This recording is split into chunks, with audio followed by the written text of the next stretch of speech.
That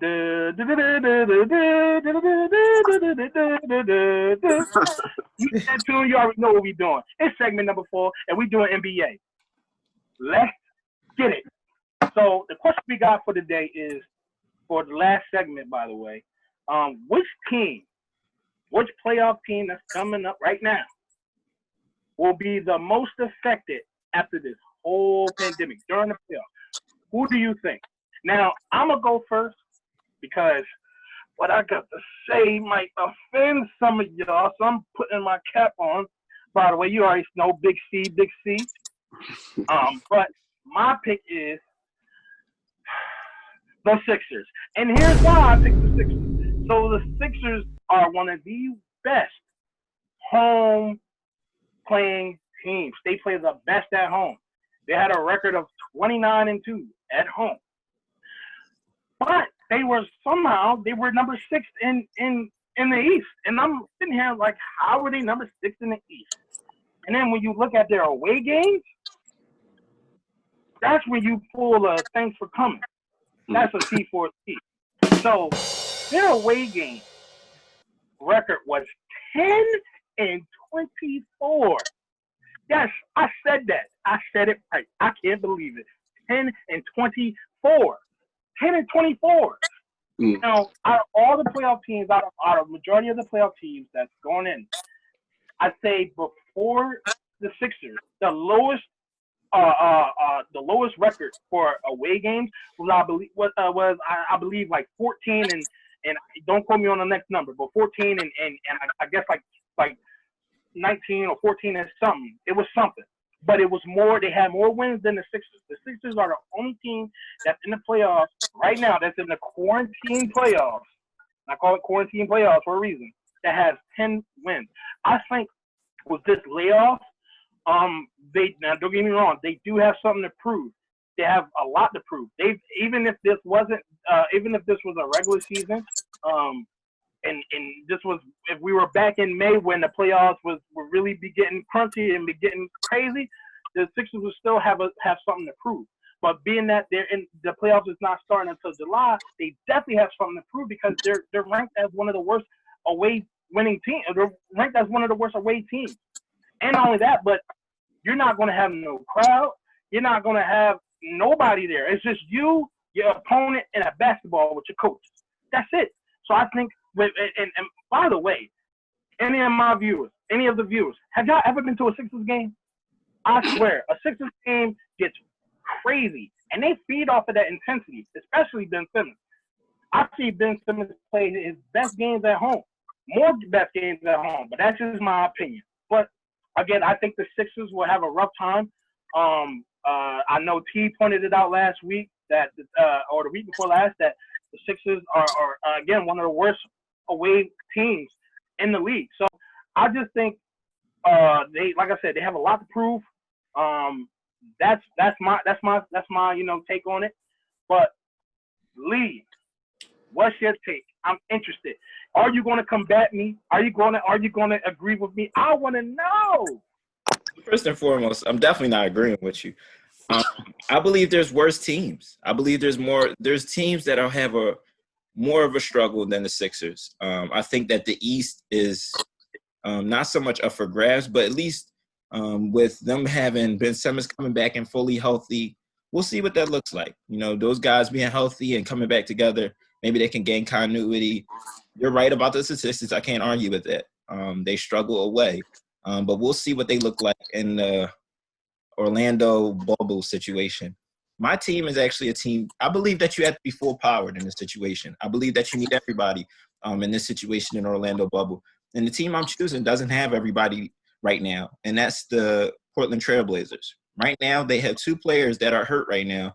One, Trevor Ariza, who's actually sitting out, but he'll be watching it and witnessing the games through a window or something like that, which I read. But they lost Jurkic, and that's their center. That's their guy. That's their piece to their defense. And I think the West is so powerful right now, and there's so many teams vying to get in that I think you need everybody in order to, in this situation, especially in the Orlando bubble. So I think that this is going to be problematic for the Portland Trail Blazers coming into this situation. So I'm actually going to say the Lakers.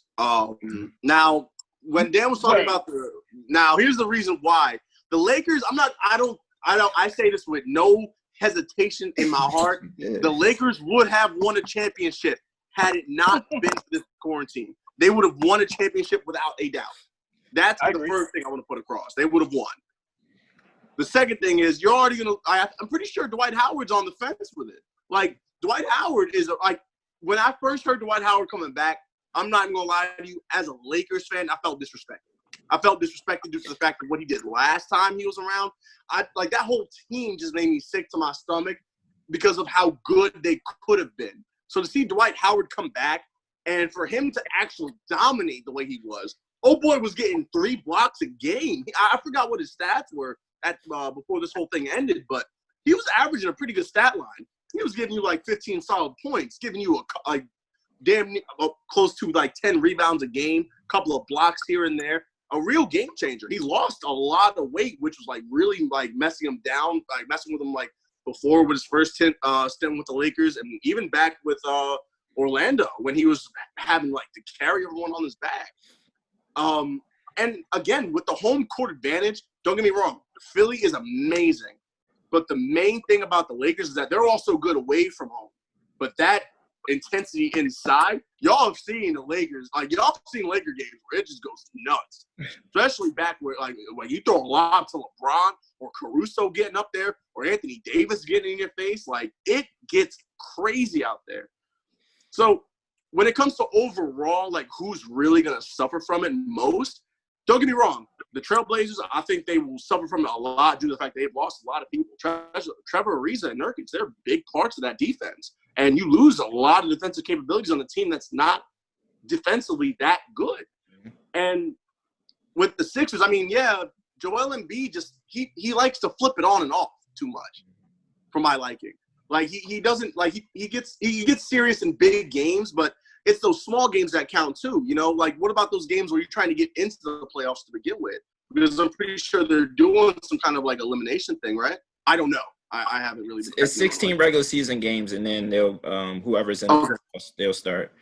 Yeah, but I'm still hanging my hat on the Lakers being like the one that like affect them the most because I'm not gonna lie to you. I thought it was pretty much guaranteed that we were winning a chip this year. Just the way they were playing, especially like how they ended. They were on a roll. Like, they were putting work on teams. And now it's just kind of, like, up for grabs. You don't really know who's going to be there. Dwight Howard may not even be playing. And he was a big piece for, you know, giving Anthony Davis the rest that he needs because Anthony Davis is injury-prone. Putting an injury-prone guy out there a little bit more, it might affect his, like, conditioning and might affect his durability because he always gets hurt. Some rinky-dink wrist injury or some ankle injury for, like, a quarter and a half. Like, that's where your, you know, secondary big man comes into play heavy. So, yeah, that's all I got. That's good takes, man. That's good takes. Anybody have anything else? I'm surprised Dan not. I was about to wait for you. I'll let you go ahead. That's your team. Here's the thing. I said this a couple weeks ago. It's up for grabs. I think the Lakers, the Clippers, Milwaukee, and that's pretty much real quick though. He said that they're going to struggle. Do you agree with that? I'm just trying to get directly to it. I wouldn't say struggle. Honestly, it depends on what your definition of struggle means. It means that they will. Will it be as? Are you saying like will it be as it was before this? No, I don't think I don't think it's gonna be like that. I think being that there's new rules, just new rules being applied to the season and being applied to the playoffs, new rules that may not be familiar, is a different mentality because it's not like you said, it's 16 games. You gotta win those 16 games, and you gotta talk about know.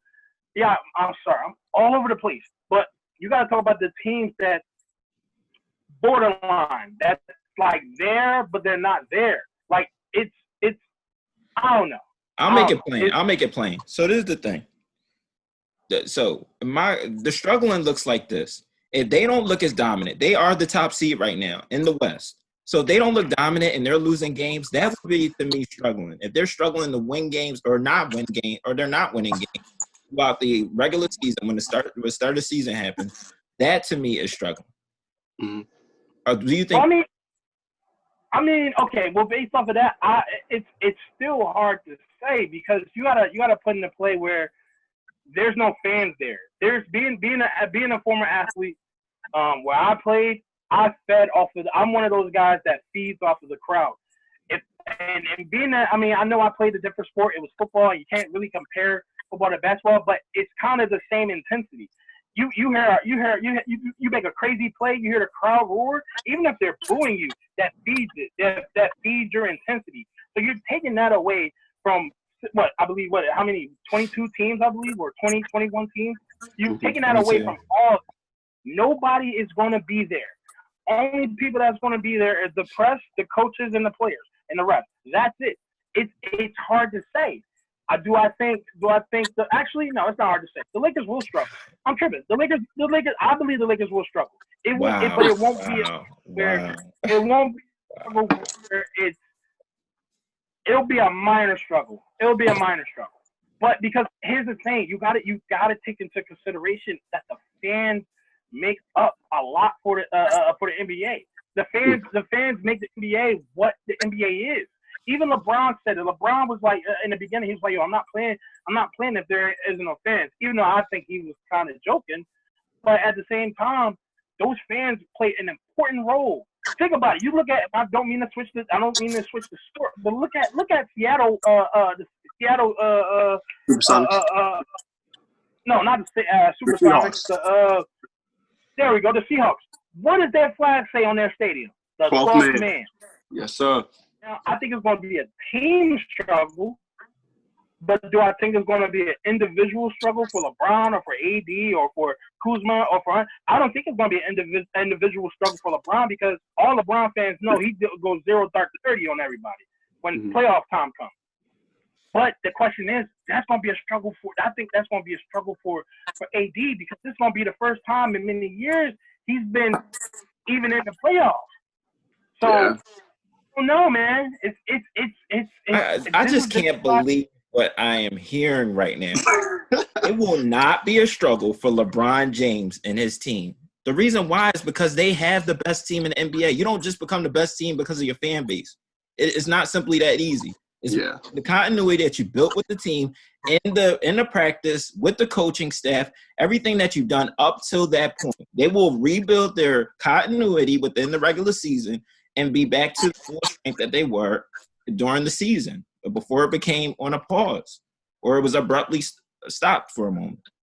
Well, when you are at the top of the mountain, it is hard. It is easier to fall down. You know what I'm saying? Like when you're at the top, there's more things that can go wrong. You know what I'm saying? Like look back when when Kobe and Shaq lost to the Pistons. Like the Pistons. Nobody saw that coming. Like nobody. And don't get me wrong. Here's the thing: they are the best team. And honestly, I think they would still wipe the floor with most of the league, maybe except for the Clippers and maybe the Bucks. But for the most part, there's just too many things at chance here. Because one, the fans. I feel like this is going to be the most honest game. You know what I'm saying? Like if you put these games without any fans, it's the truest sense of basketball. Because when you guys playing pickup games, there's no fans out there. It's literally just the people on the court.